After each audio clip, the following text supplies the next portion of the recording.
नमस्कार दोस्तों, आज की तारीख है 12 नवंबर 2025 और आज की हिंदी तिथि है मार्गशीर्ष माह के कृष्ण पक्ष की अष्टमी। तो दोस्तों, सबसे पहले तो आज के दिन का इतिहास जान लेते हैं। 11 नवंबर का दिन भारत के लिए खास इसलिए है क्योंकि इस दिन लोक सेवा प्रसारण दिवस मनाया जाता है। दरअसल आज ही के दिन वर्ष 1947 में महात्मा गांधी ने ऑल इंडिया रेडियो से अपना पहला और आखिरी लाइव प्रसारण किया था। यह संदेश उन भारतीयों के लिए दिया था जो विभाजन के कारण पाकिस्तान चले गए थे। उनका संदेश था, प्यार और एकता बनाए रखो। इतिहास में आज ही के दिन 1930 में लंदन में पहला गोलमेज सम्मेलन हुआ था, जिसमें भारत के भविष्य और स्वशासन पर चर्चा हुई थी। वहीं पूरी दुनिया आज विश्व निमोनिया दिवस भी मनाती है, ताकि लोगों को इस खतरनाक फेफड़ों की बीमारी के बारे में जागरूक किया जा सके और बचाव के तरीके बताए जा सकें। तो दोस्तों, ये था आज के दिन का इतिहास। तो चलिए अब जानते हैं आज की देश भर की सबसे बड़ी खबरें। पीएम मोदी ने दिल्ली में लाल किला के बाहर हुए कार धमाके पर कड़ी प्रतिक्रिया दी है। उन्होंने कहा कि इस हादसे की पूरी साजिश सामने लाई जाएगी और दोषियों को बख्शा नहीं जाएगा। उन्होंने घायल परिवारों से संवेदना जताई और पूरे मामले की निगरानी करने के निर्देश दिए। पीएम मोदी ने कहा कि दिल्ली धमाके में सिर्फ दुर्घटना नहीं बल्कि गहरी साजिश हो सकती है। उन्होंने बताया कि उन्होंने रात भर जांच एजेंसियों से बात की है और दोषियों को पकड़ने का वादा किया है। पीएम मोदी ने धमाके के संदर्भ में कहा कि हमारी एजेंसियां इस साजिश की गहराई तक जाएंगी और दोषियों को छोड़ा नहीं जाएगा। यह स्पष्ट संदेश माना जा रहा है कि सरकार ने मुकदमा बड़ी सीरियसली ले लिया है।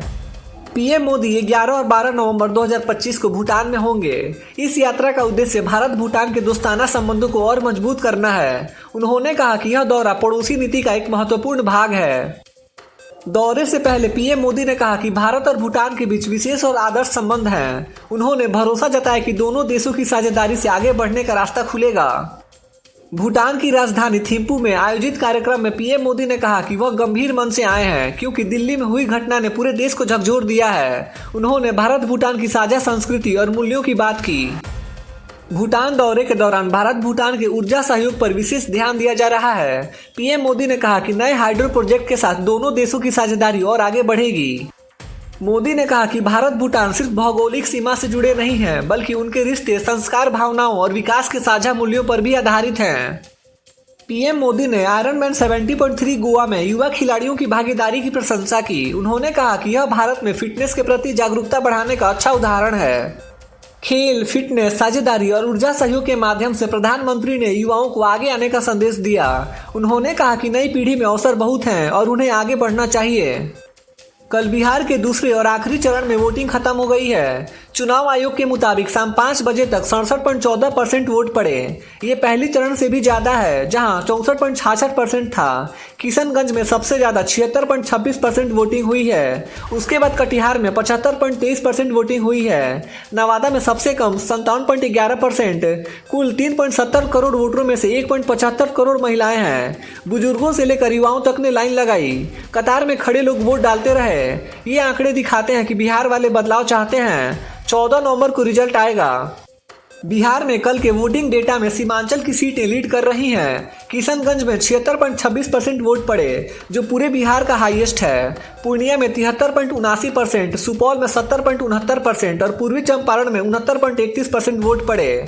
यहाँ मुस्लिम वोटरों की बड़ी संख्या है, जो महागठबंधन के लिए अहम है। एनडीए ने भी कैंपेनिंग तेज की थी। महिलाओं की भागीदारी बढ़ी, खासकर ग्रामीण इलाकों में। चुनाव आयोग ने सिक्योरिटी टाइट रखी। बॉर्डर पर नेपाल ने भी सील लगाया था। ये आंकड़े बताते हैं कि सीमांचल में मुद्दे जैसे रोजगार और बाढ़ ने वोटर्स को जगाया है। बिहार का भविष्य यहाँ तय हो सकता है।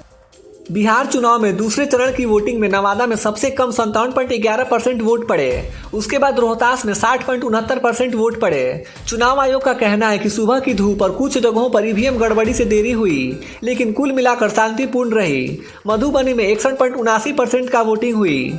विपक्ष ने ईसीआई पर सवाल उठाए, लेकिन आयोग ने क्लियर किया कि सब ठीक है। 45,399 पोलिंग बूथों पर 4 लाख सुरक्षाकर्मी तैनात थे। जनता ने कहा वोट देकर बदलाव लाएंगे।